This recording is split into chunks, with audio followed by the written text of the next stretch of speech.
বড় কথার ছোট মুখ। লজ্জা লাগে না? যে হাদিস পড়তে জানে না সে লোকটাও বলছে আমি আহলে হাদিস। ভুল কথা। আহলে হাদিস বলা যায় হাদিস বিশারদকে। মাস্টার সাহেব আপনি বুঝবেন, হাদিস বিশারদ পূর্ণ তন্ন তন্ন করে হাদিসকে বুঝে, আরবিক শব্দ জানে, যে হাদিসের তথ্য বুঝেন, তাদেরকেই বলা হয়েছে আহলে হাদিস, মানে হাদিস ওয়ালা, হাদিস বুঝনে ওয়ালা।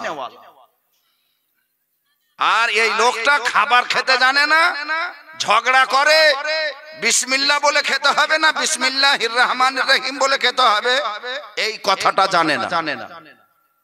রোজ সোশ্যাল মিডিয়াতে ঝগড়া করছে এদের মৌলবীরা। কেউ মৌলবী বলছে যে শুধু বিসমিল্লাহ বলতে হবে, কেউ বলছে বিসমিল্লাহির রহমানির রহিম বলতে হবে।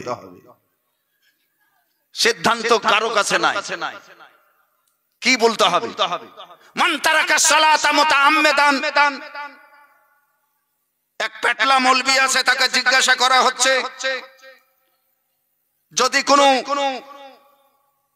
মরে গেছে তার জানাজা পড়তে হবে। মুসলমান কলমা পড়তো কিন্তু নামাজ পড়তো না, তার জানাজা পড়া চলবে কি চলবে না? এই মৌলবীটা বলছে হ্যাঁ, ইমামে আবু হানিফা বলছেন যে নামাজকে মানতো কিন্তু নামাজ পড়তে পারতো না, পড়তো না। এটা তার কাহিলি, গাফিলি, গাফলাতি, অলসি, সেহেতু তাকে মুসলমান মানা যাবে। ইমাম আবু হানিফা বলেছেন তাই তার নামাজ পড়তে হবে। আরে ঝুমকে বলিয়ে না সুবহানাল্লাহ। যখন বিপদে পড়ে গেছে, মরে গেছে, এখন জানাজা পড়তে হবে কিনা, তখন ইমামে আবু হানিফার দোহাই নিচ্ছে, তখন আবু হানিফাকে মানছে যে হ্যাঁ নামাজ পড়তে হবে। অন্য একটা এদেরই দলের মৌলবী বলছে এই যদি আমার বাপও মারা যায় নামাজ না পড়ে, আমার বাপ যদি মারা যায় নামাজ না পড়ে, তাহলে তাকে কুকুরের মতন টেনে নিয়ে যেয়ে কোন রাস্তার পাশে কুকুরের মতো পুঁতে দেওয়া হবে, তার জানাজাও হবে না, দাফনও হবে না। তো আগে নিজের মধ্যে ঝামেলা সারো।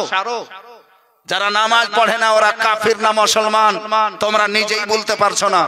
তবে আমাদের হানাফির একমত, যারা নামাজ পড়ে না চরম গুনহগার হবে কিন্তু কাফির হবে না। যারা ঝুমকে বলো সুবহানাল্লাহ, আরে একটু আরো জোরে বলেন সুবহানাল্লাহ। গোটা আহলে সুন্নাত ওয়াল জামাতের হানাফির একটাই মত আছে, কাফিরের মতো কাজ করলো, কাফির যেহেতু নামাজ পড়ে না সেহেতু এই ধরনের গুনাহ হবে তাকে, কিন্তু কাফির হবে না। আহলে হাদিসের মধ্যে যারা নামাজ পড়ে না তাদের মধ্যেই নিজে দু রকমের দল আছে। এক রকমের দল বলছে যে কাফির হয়ে গেছে, এক রকমের দল বলছে কাফির হয়নি। আগে তোরা নিজের মধ্যে সমাধান কর, তোদের মধ্যে হাজার রকমের দল আছে, হানাফির মধ্যে একটাই দল আছে। সুবহানাল্লাহ, আরে জোরে বলেন না সুবহানাল্লাহ। সুবহানাল্লাহ, হানাফি একটাই কথাকে মানে। যাই হোক বন্ধুগণ আমার, নামাজ আদায় করতেই হবে। পবিত্র কোরআন সূরা আল বাকারা আয়াত নম্বর 43 আমার আল্লাহ রাব্বুল আলামিন বললেন আকিমুস সালাত ওয়া আতুজ যাকাত। নামাজের যেটা ফরজিয়াত নাসে কাতঈ থেকে আছে, নামাজকে যে ইনকার করে দিবে, যদি কেউ ভুলে দেয় আর নামাজ টামাজ আমি জানি না, নামাজ পড়ে কি হবে, সে আর মুসলমান থাকবে না, কাফির হয়ে গেছে, কাফির হয়ে গেছে।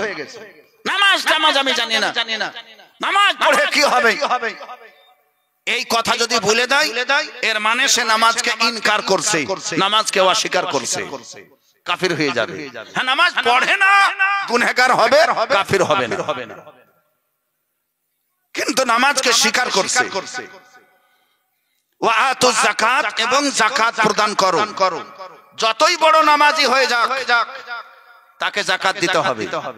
যদি যাকাত না দেয় তা আমার রাসূলুল্লাহ সাল্লাল্লাহু তাআলা আলাইহি ওয়াসাল্লাম হাদিস শরীফে বলেছেন আমার আল্লাহ দুই শ্রেণীর লোকের সঙ্গে জিহাদের ঘোষণা করেছেন, এলান করেছেন। আল্লাহ নিজে বলেছেন আমি জিহাদ করতে চাই। কার সঙ্গে? যারা ওয়ালির সঙ্গে দুশমনি করে। মান আদালি ওয়ালিয়ান ফাকাদ আযানতুহু বিল হারব। বুখারী শরীফ হাদিস নম্বর 6502। আরেকজন ব্যক্তি যে যাকাত দেয় না, আমার আল্লাহ বলেন আমি তার সঙ্গে জিহাদের ঘোষণা করছি। যাকাত আপনাকে দিতেই হবে। আপনি ভারতবর্ষে বাস করছেন, আপনাকে অবশ্যই 100 টাকাতে 2.5 টাকা লাগবেই লাগবে, আপনাকে দিতেই হবে।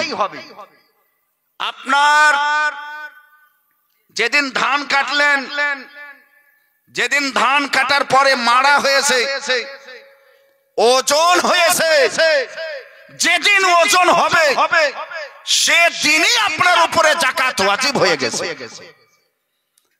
ওসরটাও যাকাতের একটা অংশ, এটাও এক ধরনের যাকাত। টোটাল দান যেগুলো ফরজ মূলত তাকে যাকাত বলা হয়। যেমন ফিতরা, ইও যাকাতের প্রজয়, ওসর যাকাতের প্রজয়। যাকাতের এইগুলো প্রকার, যাকাতের কিসিম। শুধু টাকাতে যাকাত আদায় হয় এটা আমরা জানি, কিন্তু ধানে, গমে, বেগুনে, শাক সবজিতে আপনি যে জমি থেকে নাফা হাসিল করছেন, লাভ হাসিল করছেন, সেইগুলো দ্রব্যতে যাকাত আছে। এই যাকাতের নাম এখানে ওসুর বা ইশরিন বলা হয়েছে। ওসুর মানে হলো 10 ভাগের 1 ভাগ। কয় ভাগের? 10 ভাগের 1 ভাগ মানে 1